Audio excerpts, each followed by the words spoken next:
Science की series में आप सभी का स्वागत है। तो चलिए आज हम लोग यूपी टेट, सी टेट या फिर सभी वनडे एग्जाम के लिए साइंस के महत्वपूर्ण प्रश्न देखेंगे और ये सभी प्रश्न वन लाइनर हैं। तो पहला क्वेश्चन, फलों को प्राकृतिक रूप से पकाने में सहायक हार्मोन। तो इसका जवाब एथिलीन होगा। फलों को कृत्रिम रूप से पकाने में सहायक हार्मोन तो कैल्शियम कार्बाइड। अगर ये ऑप्शन में नहीं है तो एसिटालीन। नेक्स्ट क्वेश्चन, पुरानी चट्टानों की आयु का आकलन किया जाता है। तो इसका सही जवाब यूरेनियम डेटिंग विधि द्वारा। जीवाश्म की आयु ज्ञात की जाती है तो रेडियो कार्बन डेटिंग विधि द्वारा। नेक्स्ट, सत्य फल कहाँ से उत्पन्न होते हैं। देखिए एग्जाम में सत्य और असत्य फल पूछ दिए जाते हैं। तो सत्य फल अंडाशय से उत्पन्न होते हैं।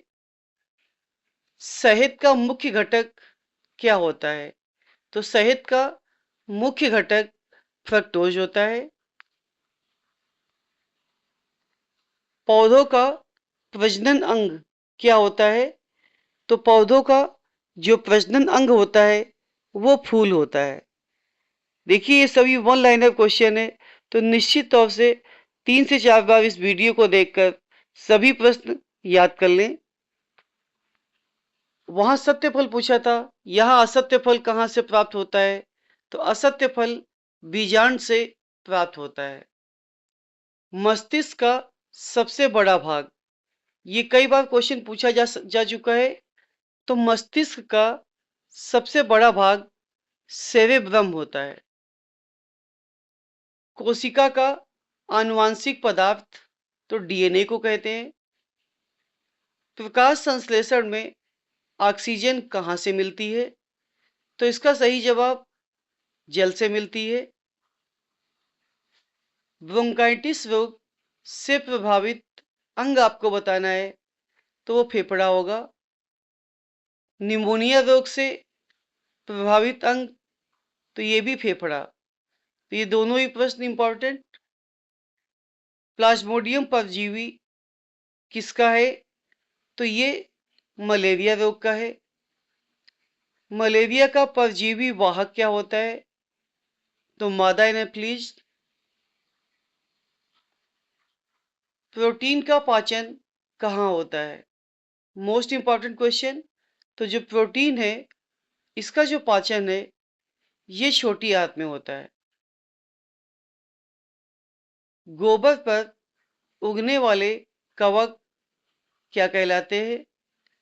तो कोप्रोफिलस। ये याद कर लेंगे कि जो गोबर पर उगने वाले कवक होते हैं वो कोप्रोफिलस कहलाते हैं। वृक्षों की छाल पर उगने वाले कवक क्या कहलाते हैं। तो कॉर्टिकोलस। जल द्वारा परागण क्या कहलाता है। तो जो जल द्वारा परागण होता है उसे हम लोग हाइड्रोफिली कहते हैं। लाल सागर का लाल रंग किसके कारण होता है। तो इसका सही जवाब शैवाल के कारण। हीलियम की खोज किसने की थी। तो जैसा कि आप लोग जानते हैं हीलियम एक अक्रिय गैस है।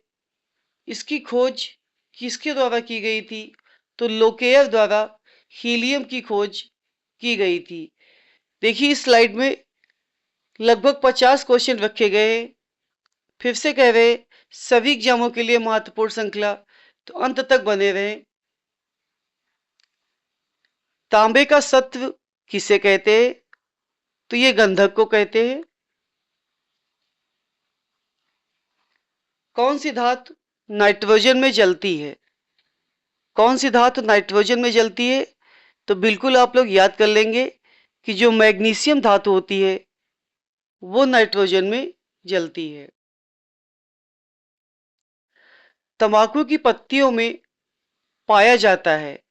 तो इसका क्या सही जवाब होगा। कि तंबाकू की जो पत्ती होती है उसमें निकोटीन पाया जाता है।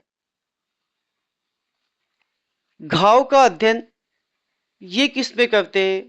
तो ट्रिमेटोलॉजी, ट्रिमेटोलॉजी में घाव का अध्ययन किया जाता है।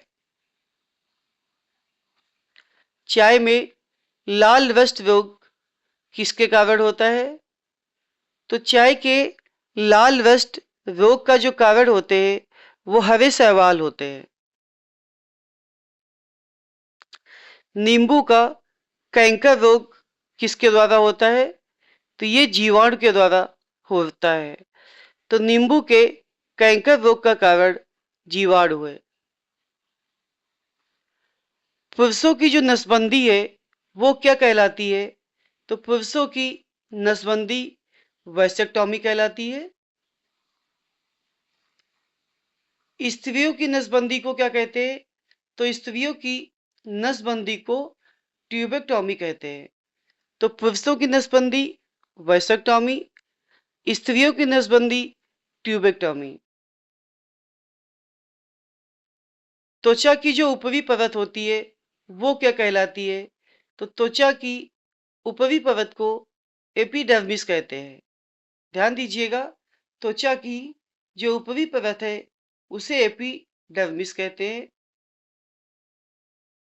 आइरिस का कार्य बताना इसमें कि जो आइरिस होता है इसका कार्य क्या होता है? तो पुतली के आकार को नियंत्रित करना। पुतली के आकार को नियंत्रित करना ये आइरिस का कार्य होता है। सभी जैव यौगिकों का जो अनिवार्य मूल तत्व होता है वो क्या होता है? तो सभी जैव यौगिकों का अनिवार्य मूल तत्व कार्बन होता है। बुलेट प्रूफ जैकेट बनाने में प्रयुक्त किया जाता है। तो इसका सही जवाब बुलेट प्रूफ जैकेट बनाने में रेशेदार कांच का प्रयोग करते हैं। एथलीट फुट बीमारी किससे होती है? तो इसका सही जवाब फफूंद से होती है। नेक्स्ट क्वेश्चन है, फुट और माउथ रोग किस में पाया जाता है? तो फुट और माउथ रोग मवेशी और सुअर में पाया जाता है। भारहीनता क्या होती है? तो जब गुरुत्वाकर्षण शून्य हो जाता है तो वह स्थिति भारहीनता की होती है। हल्दी के पौधे का खाने का हिस्सा क्या है? तो प्रकंद है। न्यूट्रिनो की खोज किसने की थी? तो न्यूट्रिनो की खोज पाउली के द्वारा की गई थी। रडार का आविष्कार किसने किया था? तो रॉबर्ट वाटसन। याद कर लेंगे कि रडार का आविष्कार रॉबर्ट वाटसन के द्वारा किया गया था। धूप के चश्मे की पावर कितनी होती है? तो 0 डायोप्टर। और यही से आपको याद हो गया होगा कि जो लेंस की क्षमता होती है उसका जो मात्रक होता है वो डायोप्टर होता है। मछली के हृदय में प्रकोष्ठ कितने होते हैं? तो 2 आप लोग याद कर लेंगे। गोलाकृमि या निमोटोड से होने वाला रोग क्या होता है? तो फाइलेरिया होता है। लाल दवा के रूप में किससे जाना जाता है? तो पोटेशियम परमैंगनेट। और इसे केमेनोफोर, ये इसका रासायनिक सूत्र, तो इसे भी याद कर लेंगे। टेलीफोन का आविष्कार किसने किया था? तो टेलीफोन का जो आविष्कार वो ग्राहम बेल ने किया था।